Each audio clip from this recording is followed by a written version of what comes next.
And today, we'll be playing Zomewhere Else. So in the last video, Chad finally decided to forgive Fred. Well, mostly forgive Fred. And the reason he's been mad at Fred this whole time is because Fred had a picture of the two of them kissing, and he somehow sold it to Chad's father. Chad's father got angry and apparently kicked Chad out of the house. So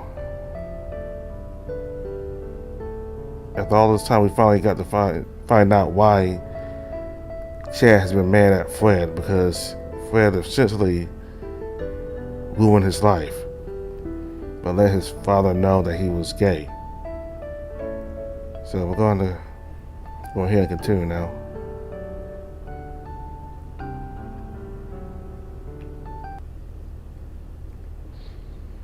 You feel so worn out and torn up.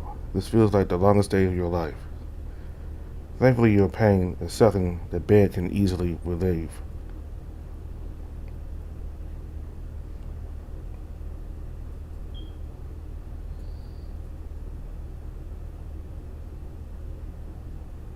Yeah.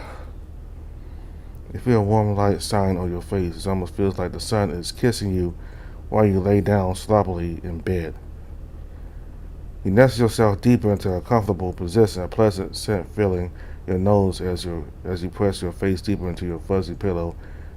You move your leg a bit, and it feels like it's tangled in a thick seat. You move your arm a little to get more comfortable. It feels like you're laying on top of something that's pretty squishy. Wait a minute, your pillow isn't fuzzy, and whatever your leg is tangled with is also pretty warm and rigid. You hesitantly open your crusty eyes, feeling around to find. Your head is firmly placed into the German Shepherd's pecs. The more you wake up, the more you realize your predicament. The right side of your body is draped over Fred like you're a pair of lovers. Well, so much for me staying on my side of the bed. Look at the German Shepherd's face. He's peacefully asleep. His breathing is quiet and calming. It's kind of cute. Good, he's still asleep. How did I get off of him without him noticing? To try and think of different plans of attack, it seems possible as long as you play it safe. I better be quick before. You hear a small gasp from Fred. You look up to see him opening his mouth like he's going to sneeze. Without hesitation, Fred lifts up his left arm, and plugs his nose with the back of his hand.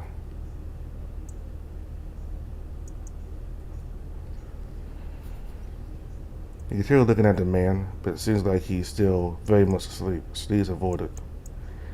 Here. You carefully peel your arm of Fred's thick pecs and slide it back to your side. Now it's time for your leg. You poke your head up and see that your leg is across the entire bed, laying on top of Fred's stomach. You lightly lift your leg off of Fred and slowly move it back to your side of the bed. Your leg is hovering a few inches away from Fred. Do your best not to touch him. But suddenly you feel something firm stop your leg from moving. It feels like there's a stick tucked to the back of your knee where Fred's crotch would be. It's really warm for some reason. You feel your face become filled with blood. Your cheeks turn bright red as you realize what your leg is touching.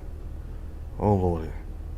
Your mind begins to race as you feel Fred's thick wad pulsate against your skin. You can't help but begin to get hard yourself. Oh no, not now. You feel Fred adjust himself underneath your leg, but you do your best to focus on the mission at hand. If you were to break out right now, at this very moment, you'd be ruined. This is literally not justifiable. There's literally no justifiable excuse for what's going on. Try to lift your leg up a little more, but you run into the same issue as before. As the seconds pass, you notice Fred began to breathe less calmly, almost as if he's about to wake up. You need to act now. Damn be the consequences. Your original strategy of gliding your leg up, your leg out of the way isn't going to work. Not unless you plow right through the roadblock, but that will wake up Fred for sure. The only viable option is to throw your leg to your side of the bed. It's going to make a lot of noise, but it may not wake him up. Well, here goes nothing. Turn your body to the complete opposite direction you were facing, making your legs swing up into the air and fall onto your side of the mattress. Mission complete. The sudden movement seems to make Fred move a little. You crawl into a fetal position and face the wall as if you're asleep. You close your eyes and pray Fred does something.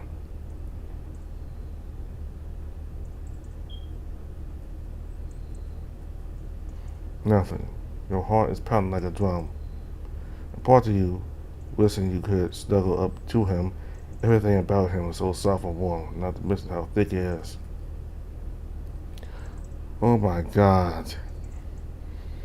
You cover your face with your hands, turning red once more. You can't get the sensation of his dick rubbing against your leg out of your dirty mind.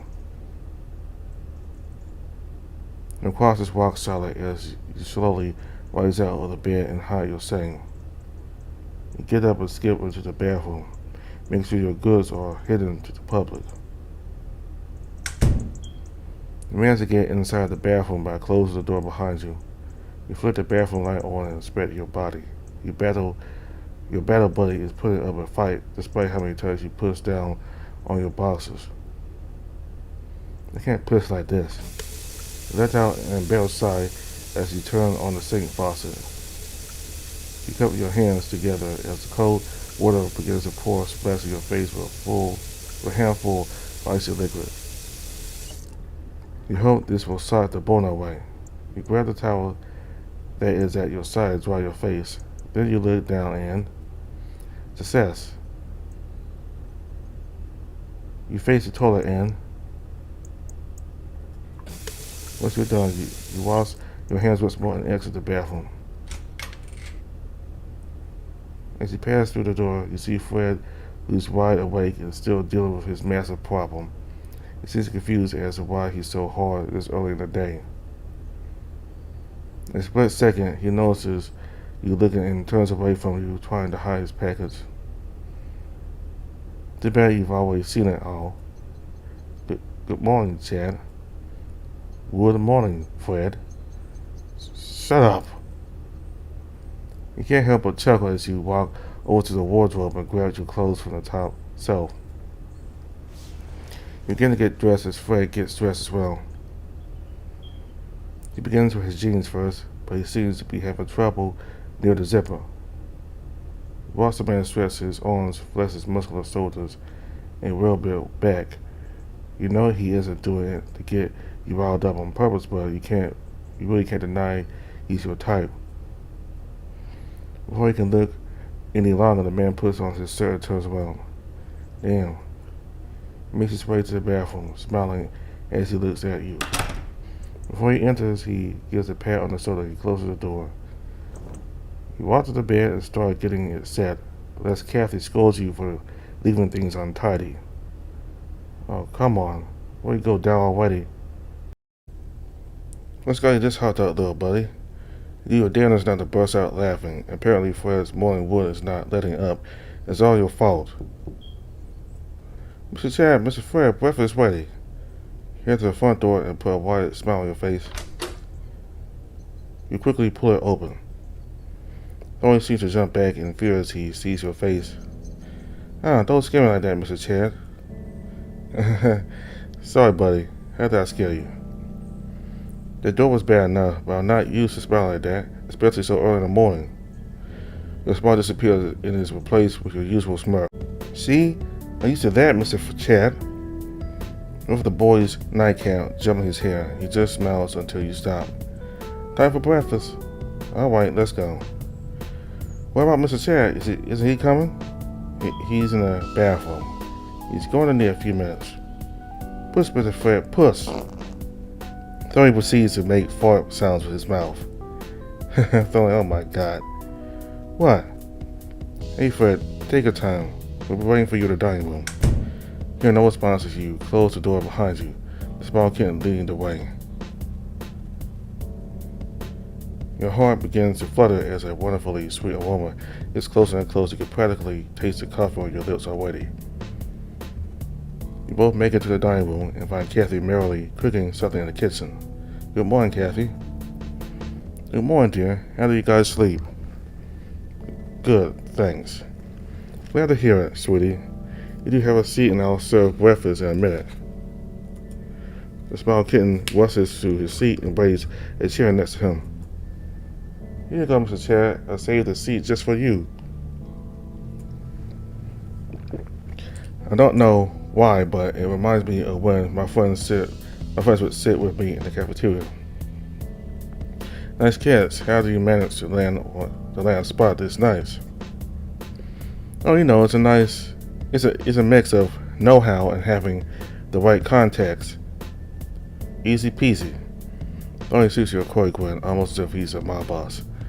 Hey, Mr. Easy Peasy, do you take out the trash like I asked you? Lloyd gets up from his chair and walks to the trash bin, not stopping his all the while. He grabs the trash bag and rushes to the front door, opening and closing it without a millisecond to spare. You look through the window and see the kitten running to the trash can, throwing the bag inside. He places the lid and starts running back to the house. But it falls off, so he has to go back and put it back on. You look at Kathy, who seems to have a wistful gaze as he stares out the window as well. Finally, the door opens up, and the kitten rushes inside, closing the door behind him. Yes. Dolly says that he enters the house and walks to your side, sitting on the table again. Oh, you sure? I think the wind just blew the lid off. Huh? Dolly gets off the table and pulls his head out of the door. He immediately turns back with an annoyed smirk. The lid is still on, Mom. I can confirm with certainty that the lid is still on. Good. He blows Stoney a kiss as he sits down on the table once more, scooting his chair closer to yours. Your ears perk up as you hear a set of footsteps walk down the hallway. Good morning, everyone. Good morning, Mr. Fred. Morning, Fred. What smells so yummy? I'm whipping up some breakfast for you and the boys. The number of plates I need to fill seems to grow every day now. Go ahead and take a seat. Everything will be ready in a minute. Do you need an extra hand? You need an extra set of hands? Let me help you out some. Sure, thanks. Then why didn't I offer some help? Nudges your shoulder before moving his mouth close to your ear. Mr. Chan, I was trying the Nintendo DS earlier. It's really fun. Thank you so much, Mr. Chan. Really? That's awesome. So neither of you know how whispering works. I thought I was going to have to teach you how to use it. Come on, Mr. Chan. I'm not a boomer. If I don't get something, I can't just look it up. Plus, I know how tech works. What's a boomer? That's exactly what a boomer would say.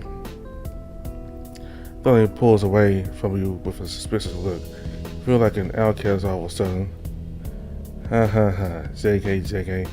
I know what a boomer is. You hear Fred release a disappointed sigh from the kitchen. Don't lie to yourself, age gracefully. Sure. Well, sadly I have a problem. Why, what happened? I ran out of batteries right as I was about to solve the case. Wait, did you really? Yeah, I woke up really early to play it, but by the time it was time to get out of the room, the battery had died. Damn, let's ask Fred later. Hopefully we can get it charged up today. Will you do that? Of course, Fred told us yesterday that he had a spare one lying around. Awesome, thank you. You're welcome, and thank Fred later, okay? Why are we still whispering though? I don't know, you tell me. Hmm. Alright, boys, make some room. The two of you take your arms off the table and lay the delicious food ahead. Kathy is holding 2 cups in her hands while Fred looks to set a place. Kathy places a cup of coffee in front of you and throwing chalky milk in front of him. Thank you, Mom. Fred follows behind and places a dish in front of you and thoroughly. What is this? You look down at your plate and you can see what appears to be a crepe with sliced apples and whipped cream on top. A little something to repay Kathy for letting me stay here with you. Not to miss a post-birthday gift for you, Tony. Wowies, thank you, Mr. Fred. Hey, why did Fred get the wowies and not me? Kathy seems to pout jokingly, her mouth scrunched up to one side of her face. But Mom, you got the thankies. But I wanted the wowies. Alright. Thank you, Mr. Fred. Wowies. Thank you, Mom.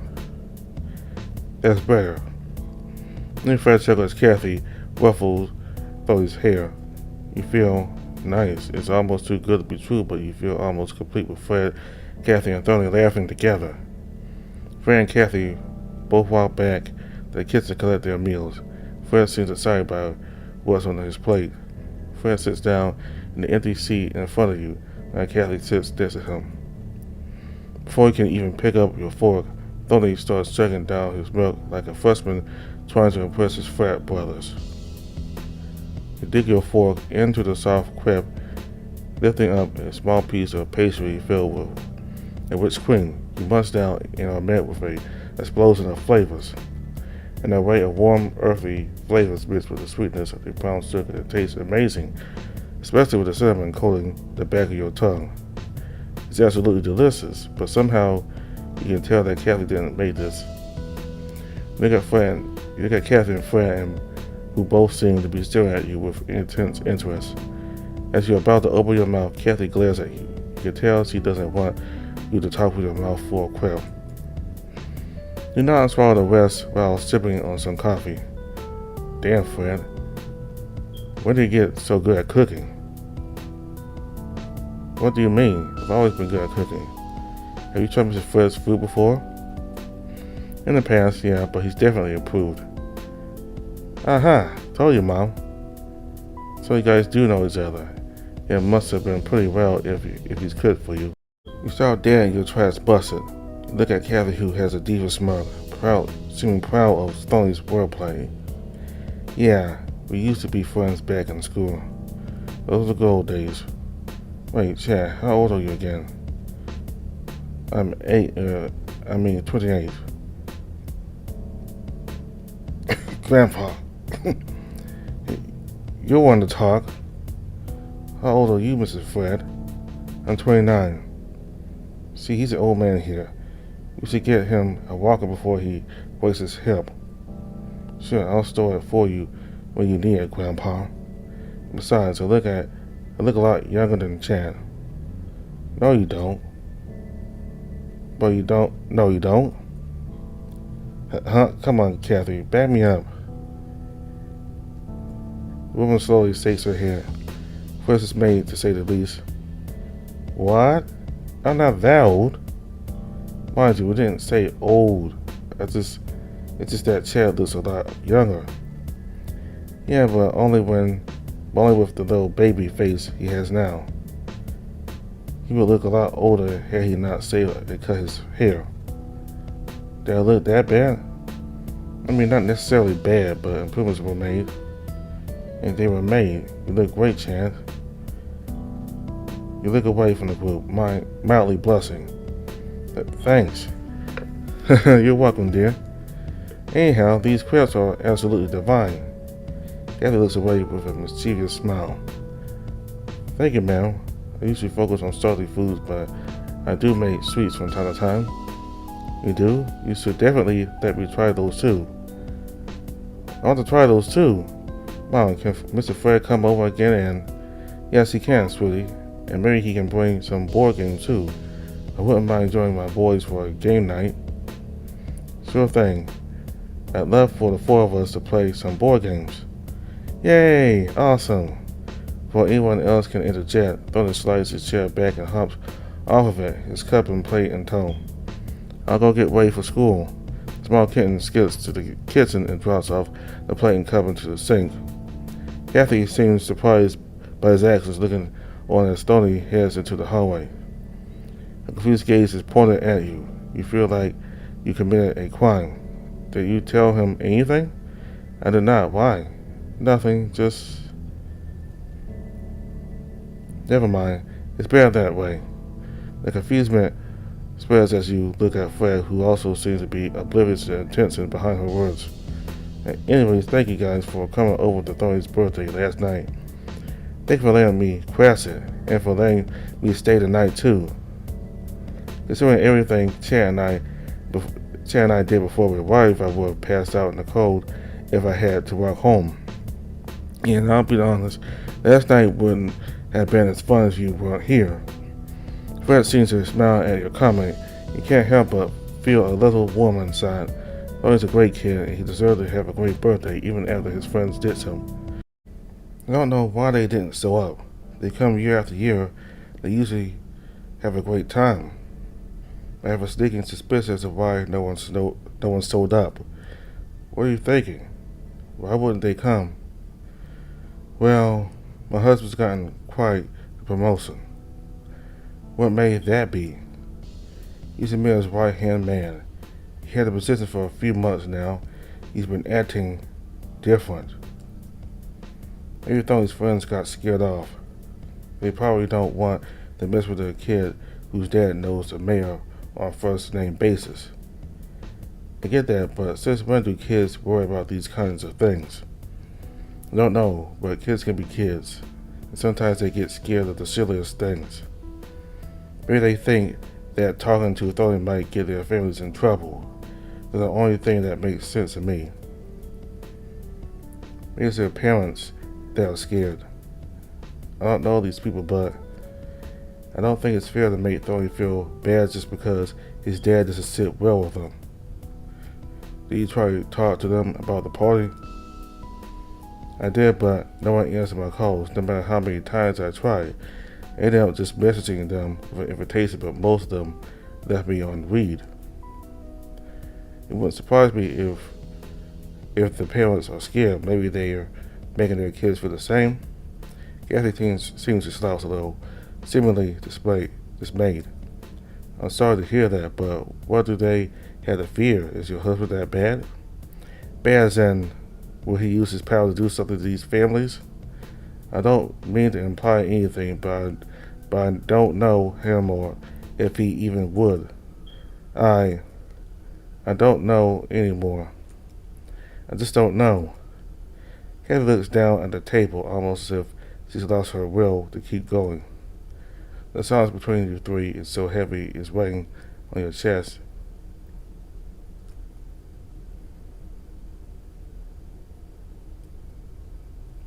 So, you needed help with your garden?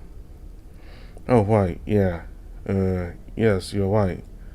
Fred's words made Kathy perk up. You're just glad he thought of something to break the tension. Kathy gets up from her seat and takes a deep breath, her smile returning to normal. She starts to grab plates, but you stop her midway. Don't worry, Kathy, I got this. You sure? Fred gets up as well and walks towards the kitchen counter. Of course, go ahead and talk to Fred. We don't want Tony to be late for school. Oh yeah, thank you, Fred. She gives you a warm smile and passes your soda. Please follow me, Fred. Sure. Kathy and Fred walks towards the sliding glass door on the other side of the kitchen. Has that always been there? The two of them exit into the backyard, Kathy closing the glass door behind her. You get up from your seat and start grabbing every single plate on the table. You make sure not to drop any on your way to the sink. Once all the plates are in, there's a small but manageable pile in the basin. You grab a sponge and squeeze some soap into it. When the warm water turned on, you start scrubbing away the sweet syrup off the ceramic dishes. What on earth is up with Kathy's husband? Not going to lie, I don't even know the man. He always worries me. Fred asked one question about him and bam, Kathy was out of it. I don't know what's going on, but I need to tread lightly. I'm already taking advantage of their hospitality as is. The mountain of dishes swings one plate at a time, your knuckles pressing down on the sponge as the water continues to flow. It's not my place to interfere, but I hope she's okay. Maybe I should just ask her what's going on. Maybe he's a decent guy, but the power's going to his head. You continue scrubbing away one dish at a time. The more you think about the situation, the deeper you go into autopilot. So it feels like you're a machine, washing, scrubbing, drying, and putting dishes away. Before you know it, you scrub every pan, pot, and fork in the sink. Chad, what? You jump up a little as suddenly pops up from next to you. What's got into you, Mr. Chad? What do you mean? I was just finishing up the dishes, see? Small kitten seems to look at you confused. But, Mr. Chad, you got all of these. Tony reveals his hands and places a stack of dirty cups in the sink. Jesus, where did he get all these cups from? Oh, they were just lying around my room. Why are they all brown? Is this mold? You look at Tony with disgust and horror. Huh? No, these are all from last night. I just like chalky milk. Why do you use so many cups?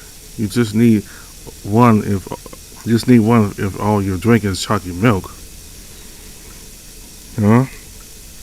How did I think of that? Are you telling me Kathy's been washing like 40 cups a day? Have been. Tony, that's all in the past, Mr. Chad. Now that you're going to be living here, you can do all the dishes, right? No. I'm doing this because I want to help Kathy, not foster your horrific cover dishing. Why? I help her because she's busy with Fred talking about gardening plans. Okay, but why? Because if they don't talk now, we're going to be late for work and dropping you off at school. Yes, but why? Huh? If you're late to school, you'll get in trouble. Why? What do you mean by why? Before you can finish your sentence, you notice that Tony's been slowly sliding a pair of cups into the sink. Tony, what? I forgot to add those in the sink. It was barely the last ones. I never thought I'd say this, but you're on probation. Your cup privileges are going to be lessened. Also, who said I'm going to be living here from now on? You aren't? As much as I love it here, it is freeload for the rest of my life. You guys have been way too kind to me already. I'm guessing I'm staying until I find a place to rent, little buddy. Now, Mr. Chan, you know you can stay here as long as you want, right? My mama and I love having you with us. I know, for its worth. We still have time to hang out and have fun. And just because I have my own place, that doesn't mean I won't visit. We still need to play Waypoint and Rivals too.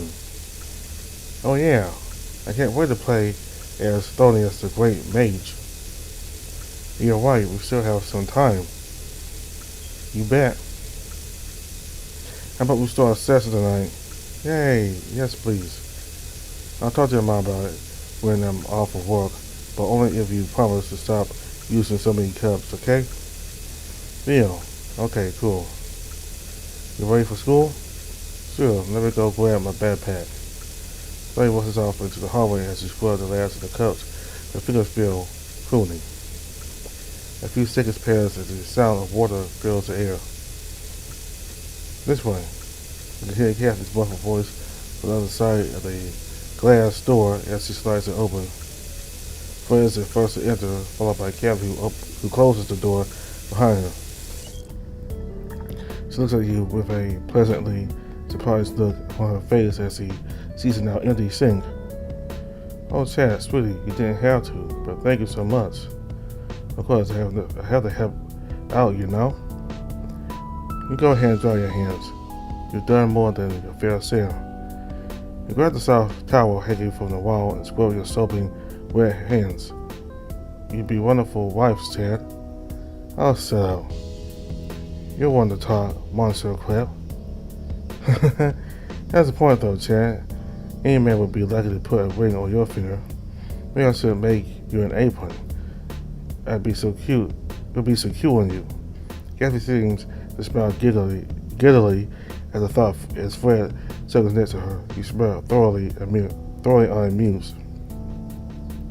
Before your torment can continue, Thorny walks next to you, backpack in paw.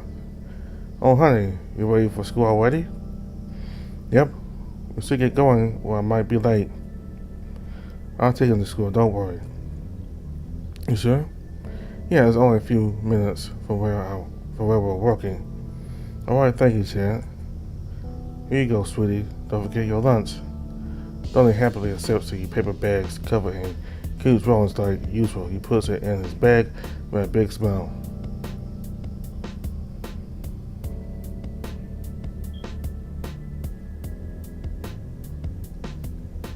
Thank you, Mom. See you later.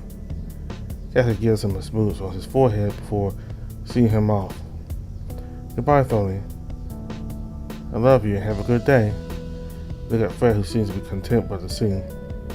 Time to go. You ready? Yep. Thank you for everything, ma'am. I can't thank you enough for your hospitality. Of course, you're welcome to stay anytime. Thank you so much for helping me in the garden. You have a gift? I never thought it would be possible. You're very welcome. My mom always said I have a green thumb, which didn't make sense to me because my thumbs look pretty, normal. Kathy smirks at Fred. What are you talking about? My mom also told me nothing in life is free, so I left you some money as a thank you. Uh-huh. But Fred, I knew you wouldn't accept it, but you can't give it back now. Goodbye, ma'am. See you later. Hold it. Bonnie and Fred look out the front door before seeking protest. Even Kathy, $30 richer. Yeah, he's like that. No, I won't give him money. He'd kill me. Jeez, I wouldn't be so loving if I was expecting to be paid. I really enjoy having you boys here. Last night was great. Thank you so much for everything. You're welcome, Chad. Also, don't feel too pressured to move out. I know things are rough, and I know you don't want to take advantage of our hospitality, but I'd like for you to stay with us if you like. You make this house feel complete.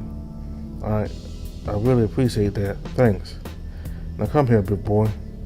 Kathy wraps her arms around you and gives you a firm but pleasant hug. You wrap your arms around her in return. You feel a pressure build up behind her eyes, between your eyes, almost as if you're about to cry a little. It's only been a few days, but it feels like you've been staying with them for months. You can't help but feel like Kathy and Tony are really something special to you, more than just friends or acquaintances. You wish you could repay them 1,000 times over, but you don't even know how to begin to return the favor. Kathy pulls away from the hug, a warm smile on her face. Have a wonderful day, Chad. Don't keep the boys waiting, okay?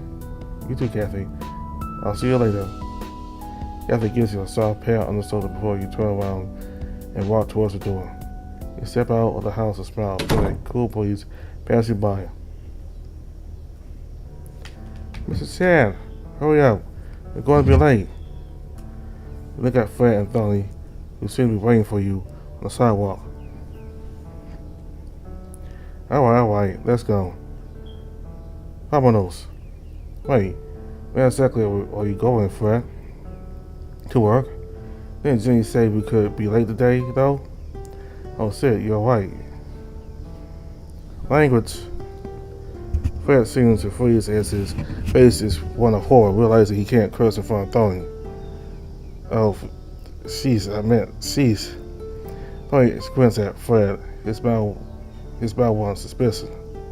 Well, since that's the case, I don't really know what I'm going to do then. I guess I'll just follow you around until it's time for work. So you're coming with us? Yay! Let's go then. Tony pulls Fred as he walks as he starts to walk on his way to school. But hurry up, Mr. Chad. The last one there is a rotten egg. Jeez. You follow close behind him until you finally walk side by side. The three of you walk down the hill through the sea walk, past the pier, and eventually the plaza as you approach the park's entrance. As you arrive, you see it's bustling with life like it usually is in the morning. This way, Mr. Fred, we usually cut through the park when going to school. That's probably why we see you here all the time. Why do you come to the park, by the way? No reason besides I like your mom's coffee, so I try to grab a cup whenever I can. Oh, I see. Oh, so my deductions were correct. Oh, yeah. It seems like it's pretty...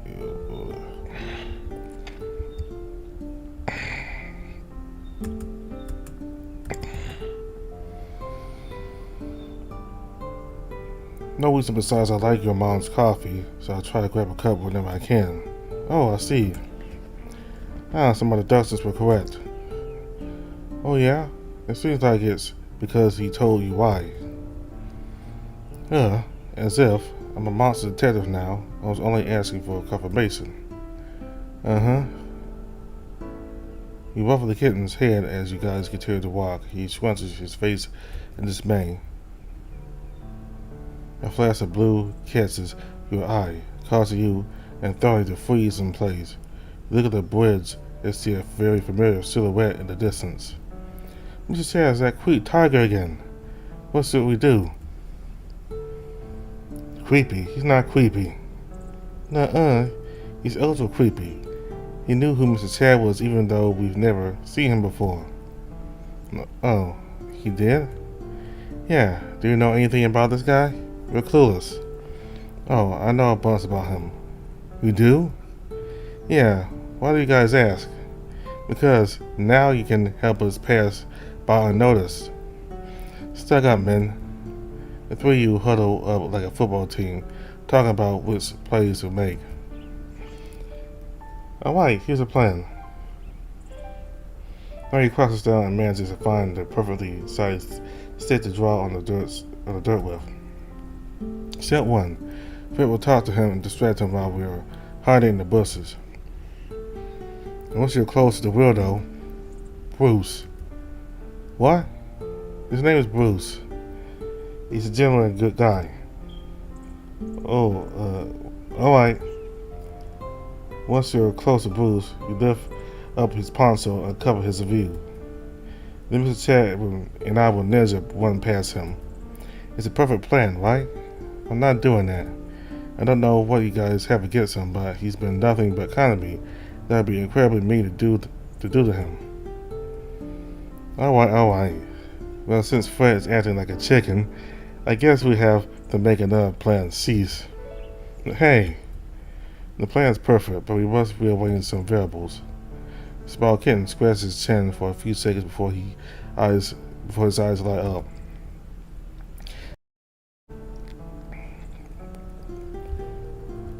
Chad, you're our ace in the hole. We'll put the poncho on top of him while Fred and I ninja one past him. I thought the plan was for you and me to go by unnoticed. Oh shoot, you're right. I'll go then. If I go and... No, that won't do. I'm the mastermind. I can't risk myself getting caught. Plus you're way too short. Yeah, the only way you'd be able to jump that high is if he had a cup on top of his head. I know. We'll just swim across. We get wet and you have school. That's the thing. If we concentrate on our chakras, we could do it. Not that I have tried it before. You look at Thorny with blank expressions. You're starting to get cold feet about his plan, and you haven't even stepped foot in the water yet. We could just fly over. I'm pretty sure we can't fly. We can't, but that Mr. Seagull over there can. I doubt he can get us both to the other way. What about we climb under the bridge? Not only is that incredibly difficult, it is also dangerous. There's no way I'm letting you do that. Not to mention Kathy would crucify me. Oh, ye safety. You're right. What if we just cross through the bridge? That would be impossible. We can't cross while Mr. Fred is talking to him. That would be incredibly rude. Wait, Mr. Fred? The two of you look next to each other and notice Mr. Fred is not only gone but already chatting with this Bruce guy. The absolute legend. Mr. Fred is doing the first plan right now. Hurry up, Mr. Chad. This is our chance. Whoa.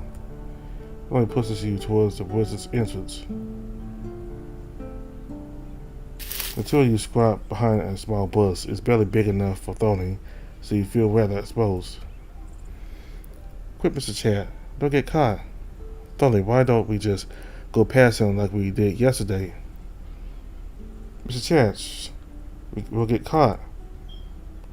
You have a better chance of hiding in a cardboard box than you do in this dainty-ass bush.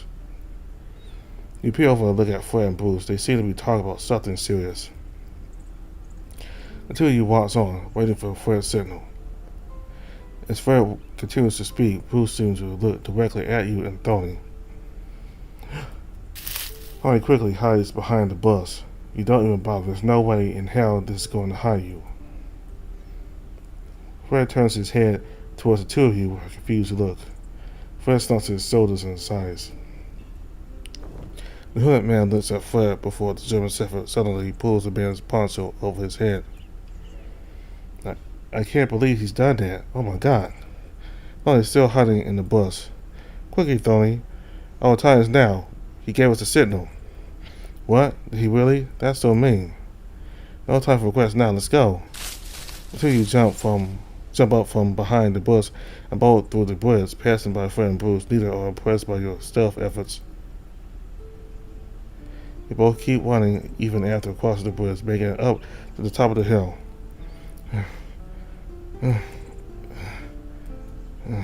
We did it, Mr. Chet. I really need to stop running so much. The two of you sit down on the grass, trying to regain your breath. There's a man for Fred to sell, calmly walking up the hill with mild amusement. Mr. Fred, I can't believe you did that. I was totally joking about it. Oh, you were? Then why didn't you tell me? I had no idea you actually do it. But you did. You really did it. That's a little madman. I was just playing my role. Fred smiles confidently as he wipes the dust off his shoulders. Bravery points for you. Thanks.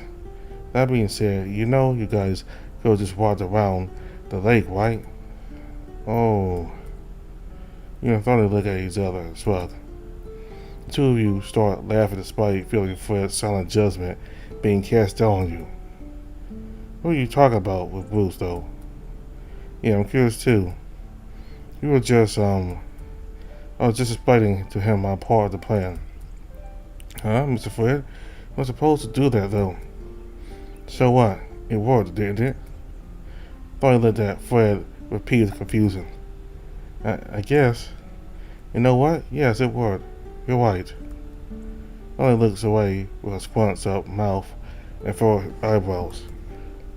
Anyways, let's get going, guys. We're going to be late. You're right, let's go. The three of you walk towards the park's exit and then onto the main street. You all walk briskly towards the school's entrance, realizing the clock is now on your side. As you approach the main gate, you notice Mr. Lorenzo is by the door, ready to close it. Wait! Tony practically flies to the door and ducks under the other line's arm. What? Mr. Lorenzo looks around him, seemingly unaware that Tony was inside already. Tony looked at you and Fred from inside and waves at you guys. Alright, Mr. Chan, Mr. Fred, see you later. Have a good day, Tony. Ladies, buddy. Have a good day, gentlemen. You and Fred wave your hands as Mr. Lorenzo closes the door. Alright, what now? Well, we have a few hours to kill, so why not go to the parts lookout? Sure. Fred makes his way to the parts door to the entrance, with you following. The two of you walk until reaching the lookout. It's empty. Seemingly everyone's gone to work by now or are beginning their classes.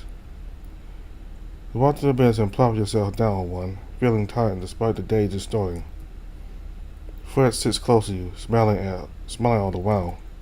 Both just breathe and enjoy the view. The crystal clear sky and cool breeze fills you with peace.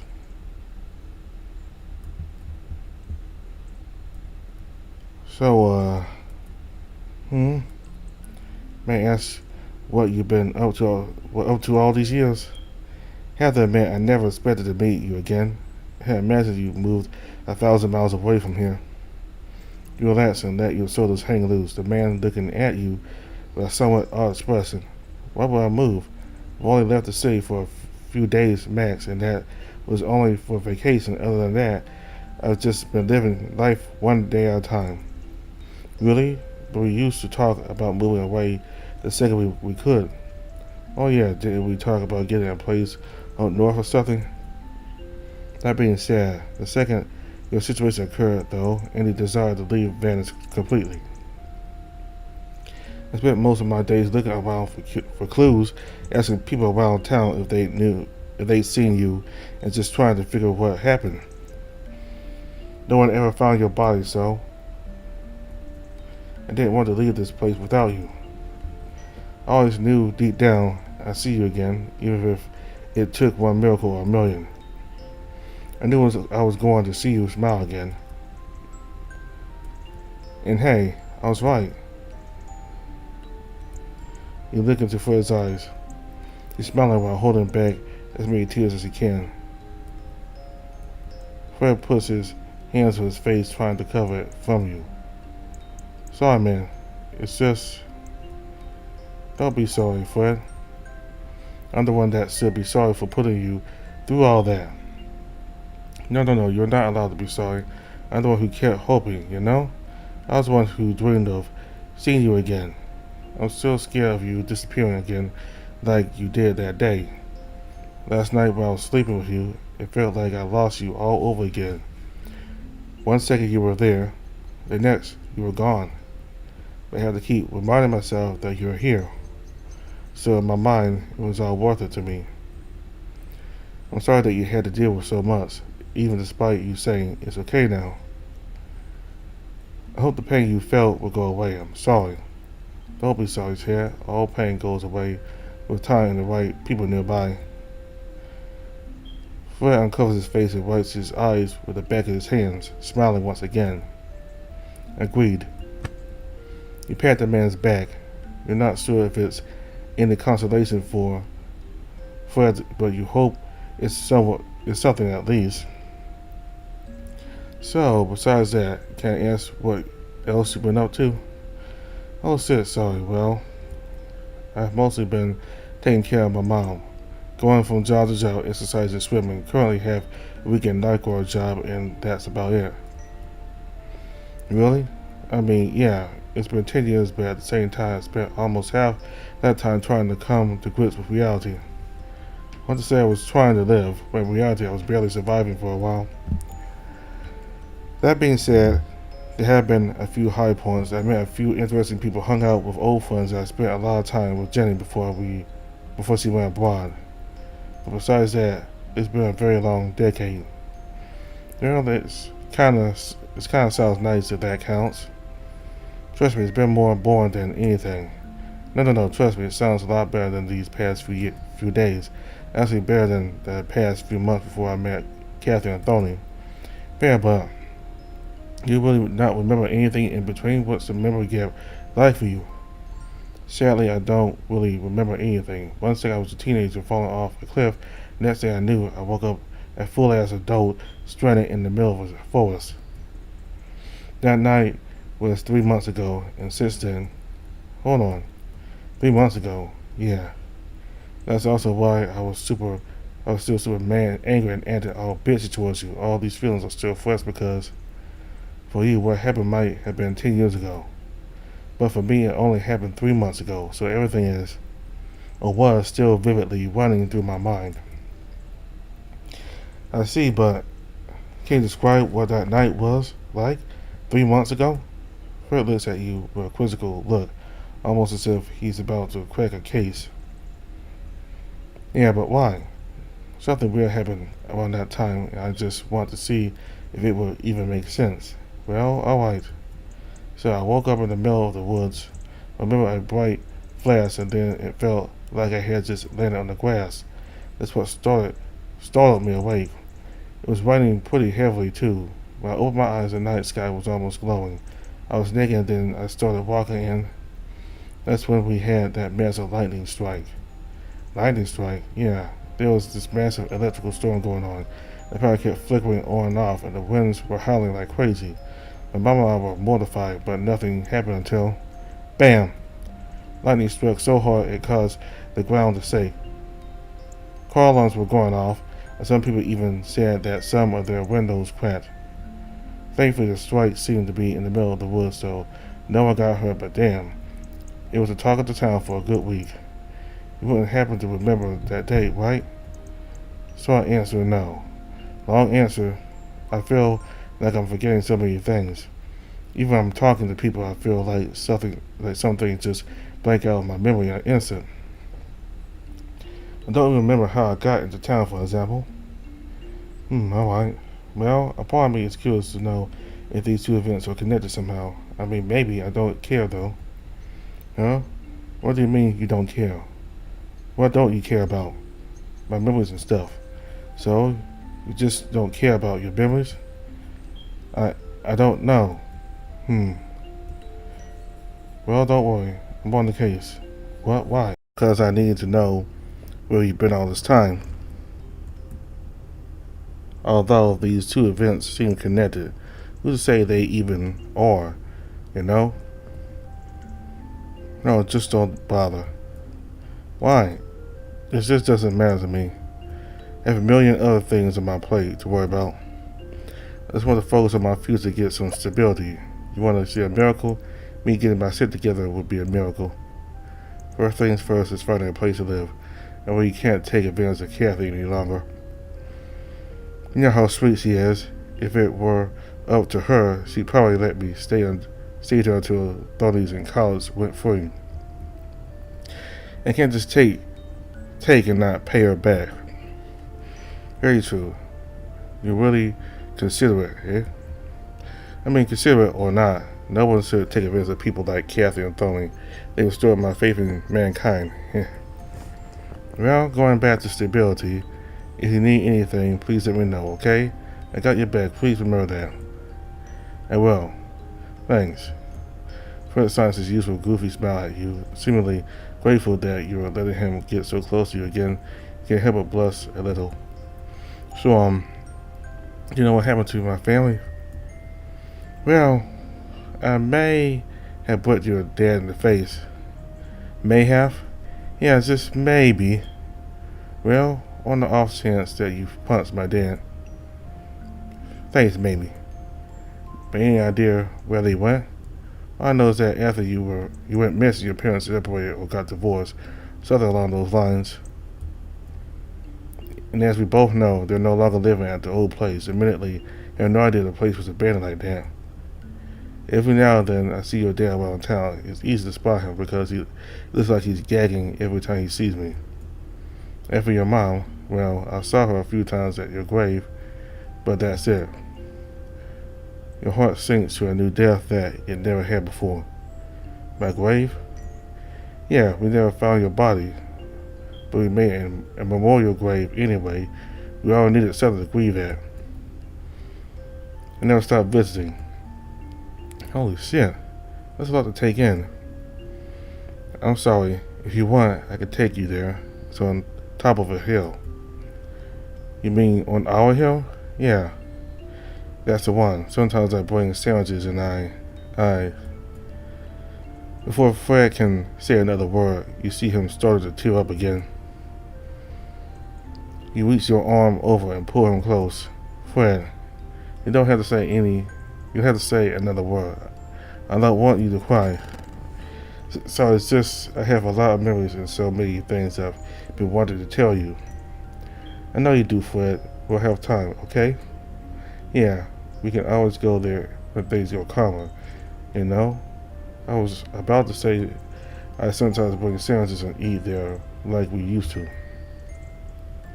Is it still as beautiful as it used to be? No, but it will be once. But will be once we're both up there. Why? You look away from the smirking dweeb. His soft smile and sultry words make you blush. Well, thank you again. For what? Everything.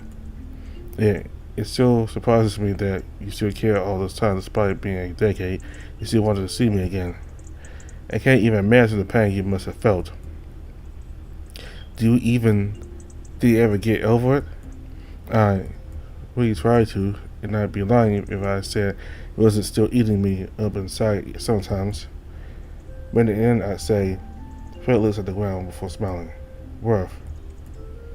You elbow him lightly as you both chuckle, the mid-morning sun shining on both of you. Well, I want you to know I'm still a little mad at you. I know, but maybe a little less mad considering you punched that ass right for me. Maybe. Yeah, maybe. Fred looks down with a smirk, although he's smiling. You can tell something is bothering him. You look at the gas you gave him when you fought at the park. I'm sorry, I may have punched too hard. Fred looks at you. Maybe. You punch like a little girl. Is that so? You reach over and lightly feel for his cut. House, no touchy. Oh shit, sorry. You turn your arm in response to Fred's reaction. The girls will be powerful, you know. Remember when? Shush. Don't even mention it. You can't help but find his embarrassment cute, especially when he's usually so proud and cocky. Anyways, yeah. You let out a soft sigh.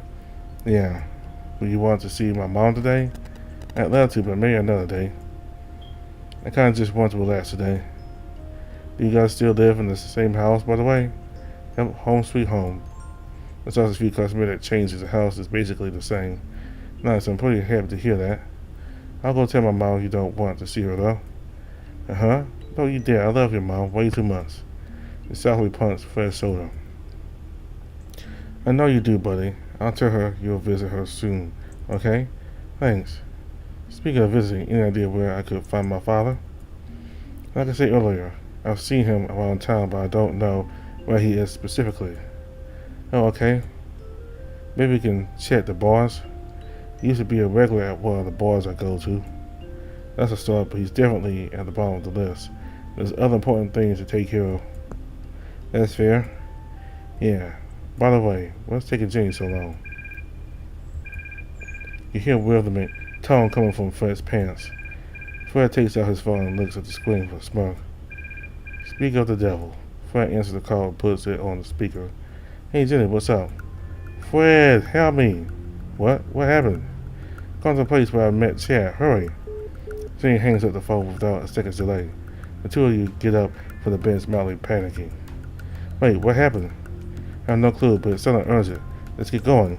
Alright. I met her at the school, so it's pretty close. Alright. The two of you speed walk out of the park onto the main street.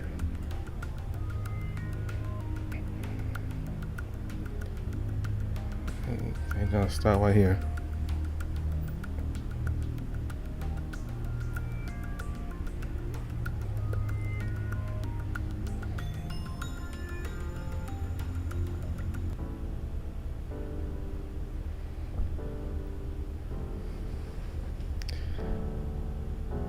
The next episode, we'll figure out what Jenny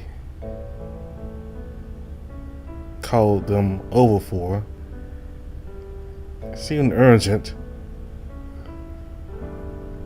So with Thorny's dad and Kathy's husband, it seemed like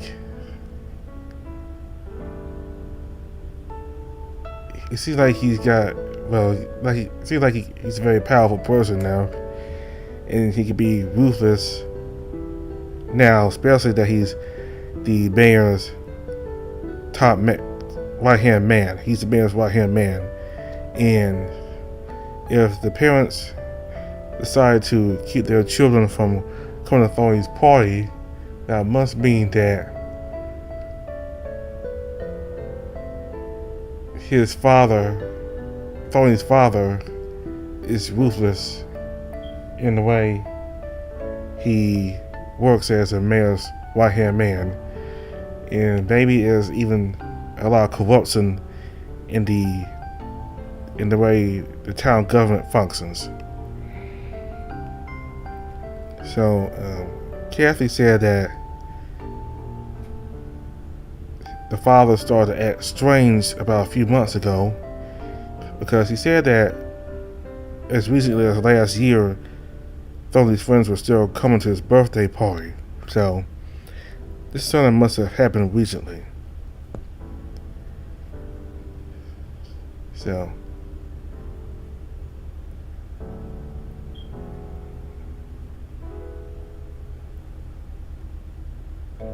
apparently Chad's dad's still in town, and Fred occasionally runs into him, but he has no idea where his dad is exactly in town.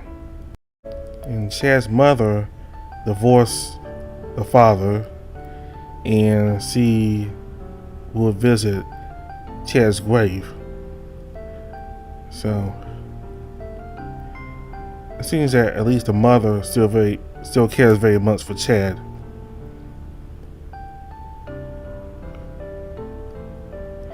And about Bruce, that white tiger in the hood, he must be very important to the story for him to be in the story this much. I think down the road he's going to be very important. And it seems like Fred talks with him a lot, so obviously they know each other quite a lot, and that he says that the white tiger, Bruce, is a good person. You know, like when he reacted to Thorny calling him weird, and Fred told him that he's not weird, that he's a good person who's helped him out a lot.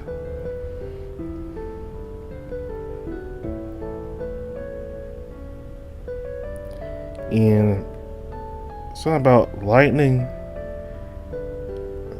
and Chad saying he was somehow out in the woods, there's lightning and something like that, and there'll be some kind of coincidence. I might have to go back over and read that part, but I don't know if it has something to do. I might have to go back and look at that, but anyway.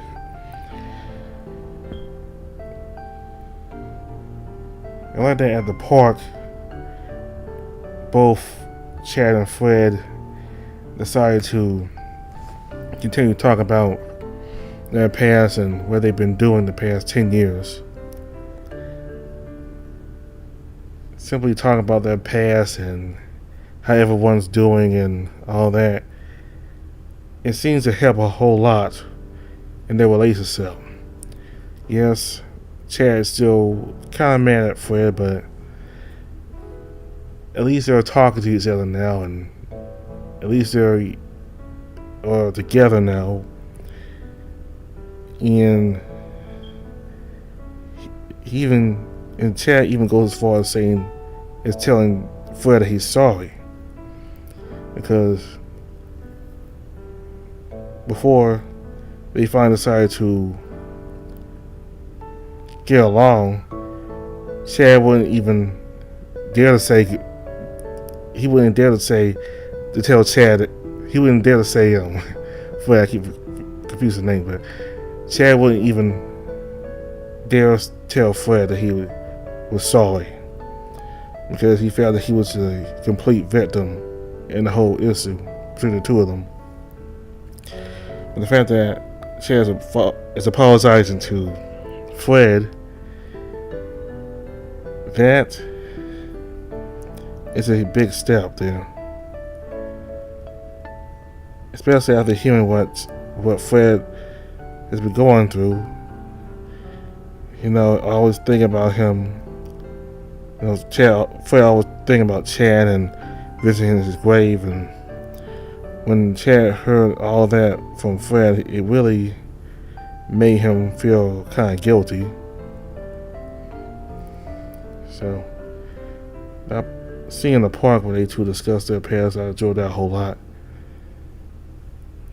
So, we'll continue next time and see what's her name again? The bunny. Jenny. Yeah. We'll see what Jenny wants, and it seems urgent.